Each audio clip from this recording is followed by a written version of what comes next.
This operation will continue for as many days as it takes to remove this threat.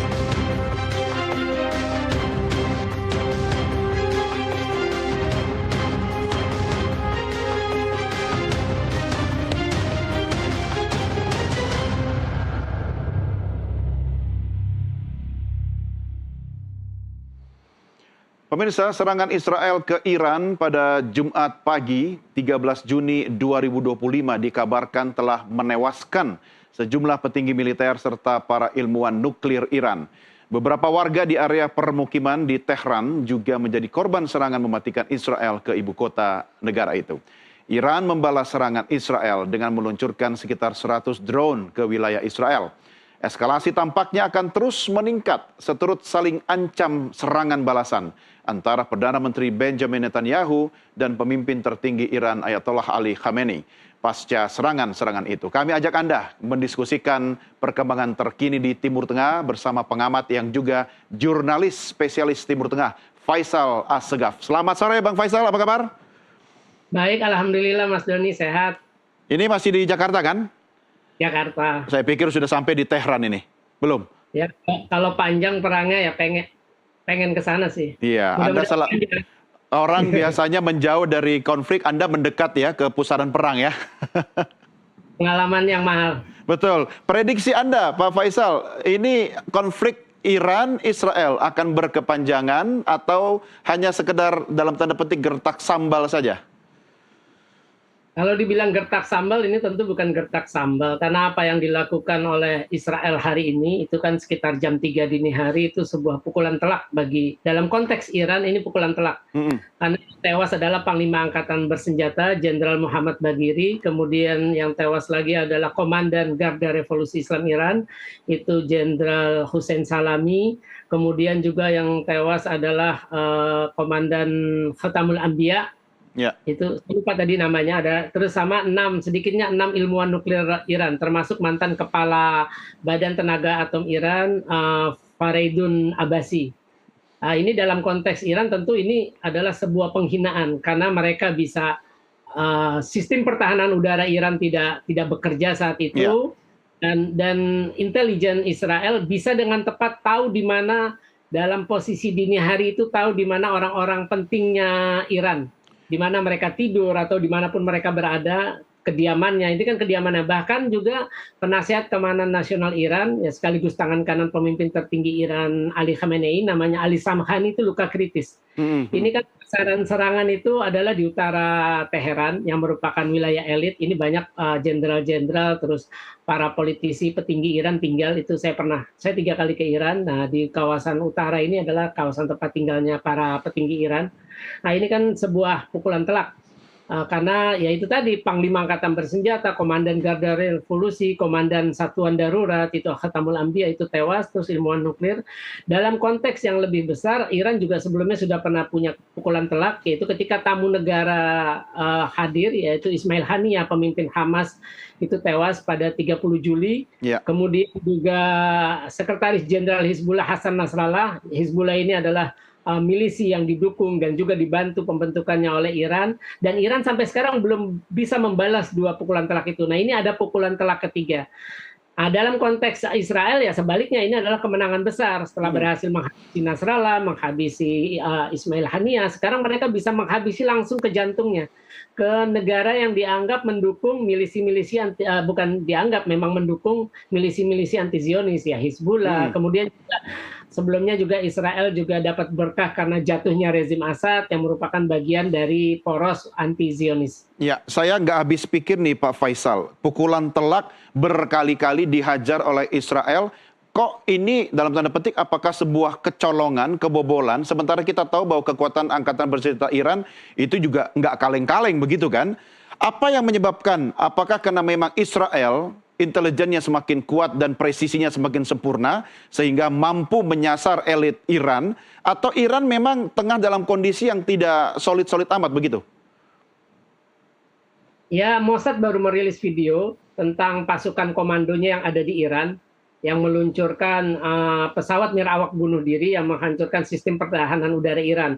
Jadi Mossad itu sudah kerja bertahun-tahun di Iran, itu mereka mengikuti kemana saja petinggi Iran ini, baik petinggi militer maupun petinggi politik ini, di mana tempat tinggalnya. Itu mereka sudah bertahun-tahun mengikuti mereka. Artinya intelijen Iran kebobolan dengan operasi Mossad. Sebenarnya bukan hal baru Mossad berada di Teheran ya khususnya. Saya pernah menulis lika-liku Mossad di Teheran. Mereka pernah membunuh Ketua Program Nuklir Iran, Mohsin Fakhrizadeh, itu sekitar November 2020, kalau saya tidak salah ingat tahunnya. Kemudian juga pernah membunuh pemimpin Al-Qaeda, Abu Abbas al-Mursi, itu bersama anaknya di jantung Teheran. Jadi memang ini ada kerja dari Mossad. Jadi sebelum serangan dilakukan, itu Mossad sudah meluncurkan peluru kendali berpemandu untuk menyasar tempat-tempat tinggal para petinggi militer Iran tadi. Kemudian juga mereka meluncurkan drone bunuh diri untuk menghancurkan sistem pertahanan udara Iran maupun fasilitas nuklir Iran. Jadi memang jet tempur yang dikerahkan, IDF sudah bilang mereka mengerahkan 200 jet tempur, melepaskan 300 bom ke 100 sasaran. Paling banyak itu di Teheran. Jadi ya ini kerja intelijen Mossad juga di Teheran. Jadi memang kebobolan Iran. Iya. Dan hanya dibalas dengan 100 kurang lebih drone dari Iran ke Israel. Kok kayaknya nggak seimbang ya? Ya ini yang harus kalau saya melihat ini adalah serangan pembuka, artinya drone ini untuk melihat dari mana sistem pertahanan udara nanti itu koordinatnya melakukan pencegatan. Walaupun itu pencegatan sebenarnya berlangsung di wilayah udara Irak, Jordan, dan Saudi serta Suriah, itu berlangsungnya di situ. Jadi belum sampai masuk ke Israel sudah melakukan pencegatan di situ. Nah memang sebagai sebuah bangsa Iran harus membayar penghinaan ini untuk menjaga harga dirinya. Pertama itu penting untuk menjaga spirit bangsanya, masyarakatnya, bahwa kok sekarang negara Iran tuh gampang sekali ditembus oleh musuh utamanya itu Israel. Itu harus dibayar. Itu satu dalam konteks Iran. Tapi dalam konteks yang lebih besar, Iran harus memberikan pelajaran kepada Israel yang telah berkali-kali melanggar hukum internasional. Karena ini kan melanggar hukum internasional. Melakukan serangan ke wilayah berdaulat. Ini bukan kali ini saja. Israel juga menyerang Lebanon masih sampai sekarang, terus mereka melakukan kejahatan genosida di Gaza, melanggar gencatan senjata baik dengan Hamas maupun dengan Hizbullah di Lebanon. Jadi memang harus ada yang menghukum Israel, dan saya kira ini momentum bagi Iran untuk bertindak jauh lebih keras, sekaligus membuat Israel jera agar tidak mengulangi merasa besar kepala bisa berada di atas hukum internasional. Karena kita tidak bisa mengharapkan Dewan Keamanan memberikan sanksi karena selalu ada Amerika Serikat yang selalu mendukung Israel. Ya, saya mundur sejenak Pak Faisal. Kalau kita kembali kepada tujuan Israel kemudian melakukan serangan ke Iran, itu kan dia menyasar sebagian besar fasilitas nuklir, kemudian industri rudal balistik. Itu memang sebenarnya ke fasilitas nuklir kah? Atau sebenarnya itu sasaran antara untuk lebih banyak menyasar kepada elit atau mungkin petinggi-petinggi militer Iran? Kalau kita lihat dari ucapan Netanyahu dan para petinggi Iran, itu termasuk Menteri Pertahanan Israel, termasuk Menteri Pertahanan Israel, ini serangan terkoordinasi dan besar-besaran ini sudah disiapkan berbulan-bulan.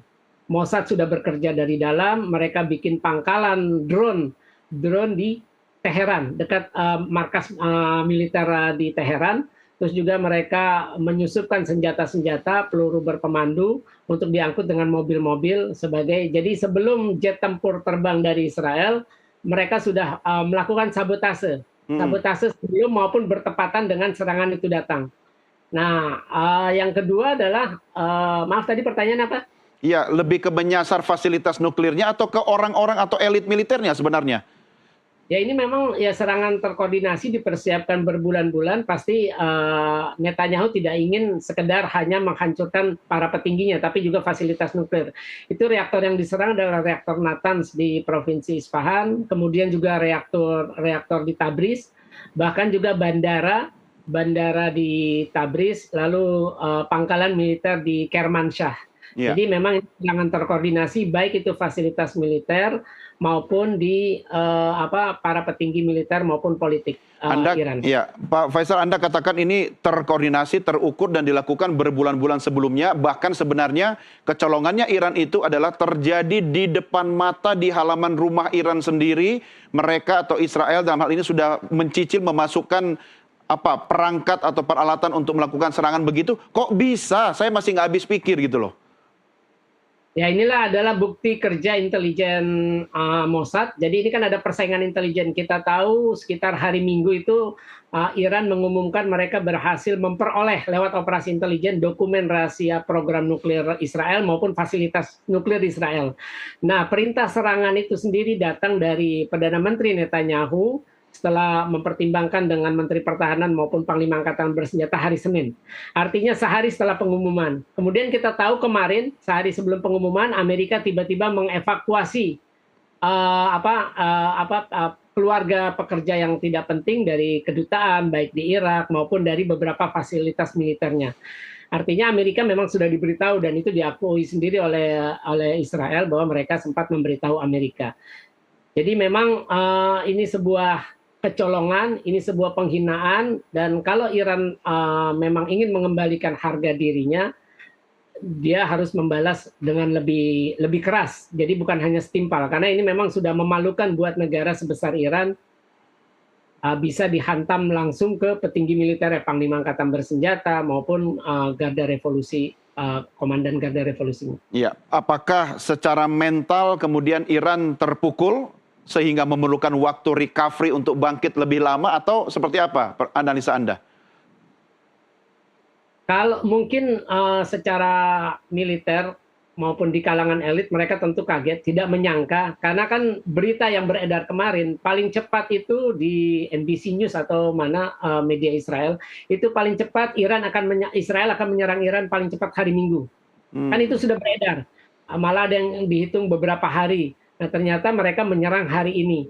Tapi pemimpin tertinggi Iran sudah sudah menunjuk Panglima Angkatan Bersenjata yang baru, namanya Abdurrahim Al-Musawi.